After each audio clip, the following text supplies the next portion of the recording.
This is going to be a quick rotation guide on how we're going to play Enhancement Shaman in the War Within for PvP. Okay, starting off with what we're going to do before combat starts. Well, get your Earth Shield up on you or another ally. Increasing healing done. Whenever you get attacked, you will be healed as well. Get Lightning Shield up on yourself specifically as well. Melee attackers, it's basically a Thorns and it has a chance to generate Maelstrom weapons. Maelstrom weapon is a resource we're going to be generating. We can have up to 10 stacks and we're going to be spending that on different abilities that I'll show you shortly in a different priority. Get your Flame Tongue and Wind Fury weapon enchants. Just click these to put them on your weapons. And then Sky Fury. This is a new buff that we can put onto us and our allies in the War Within. Harness the Fury of the Wind Lord to grant a target ally some mastery. Enhance their auto attacks to have a chance to instantly strike again as well.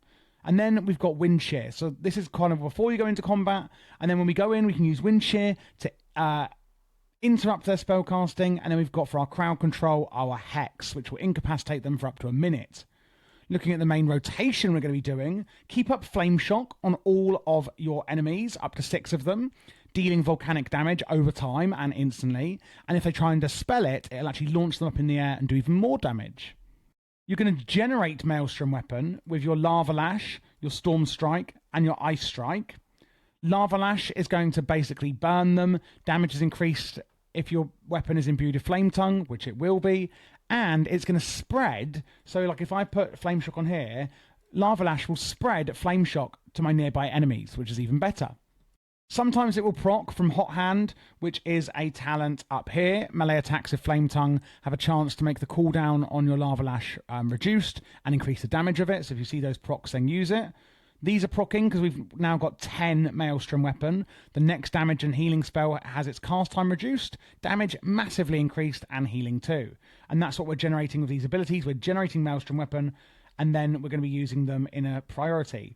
We're going to be using Lightning Bolt as the top priority, but only when it's turned into something called Tempest, and that's what the Stormbringer Hero Talents gives us. It's basically an improved version of our Lightning Bolt, and we're going to get that every 40 Maelstrom weapon we spend. So if you have that activated here, which we haven't right now, then we're going to use it. Otherwise, wait until either 8 to 10 Maelstrom weapon and use Elemental Blast. There's the Tempest. So once you hit 10 Maelstrom weapon, if it's Tempest, use that as the priority. Second priority is using 8 or more Maelstrom weapon with Elemental Blast. Use Primordial Wave on cooldown. This will apply Flame Shock to them as well, but your next Lightning Bolt will also do damage to anyone who has Flame Shock for massive damage, and this one will actually generate 10 Maelstrom weapon alone as well. Otherwise, use Lightning Bolt with 8+ Maelstrom weapon. So use it when it's the enhanced version. If not, use Elemental Blast. If not, use Lightning Bolt. For cooldowns, we've got Feral Spirits. Summoning 2 Feral Spirits to attack your target. We can pair this with Bloodlust for a massive burst phase for us and our allies. And then, of course, for movement speed, we have our Ghost Wolf, which we can toggle on and off as we please. For utilities, we have Ancestral Guidance, where some of your healing and damage actually will heal your allies. Greater Purge will remove 2 beneficial magic effects from your enemy. Lightning Lasso, where you can deal damage and stun them. So you can kind of have them like this. It's channeled and you can move while channeling it.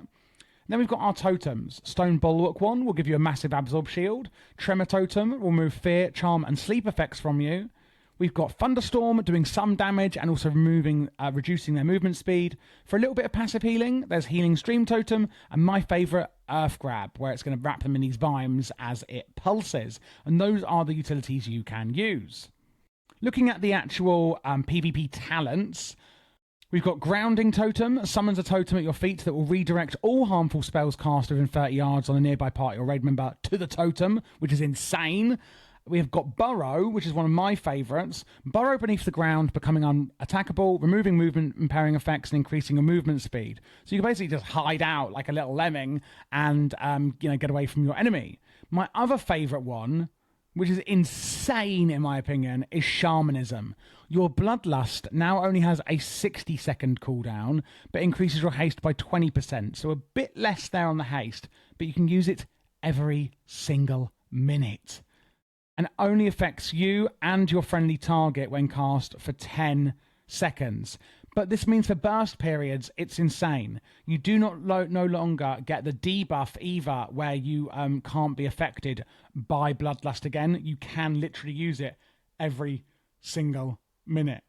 And that pretty much is how we're going to play Enhancement Shaman in PvP for the War Within.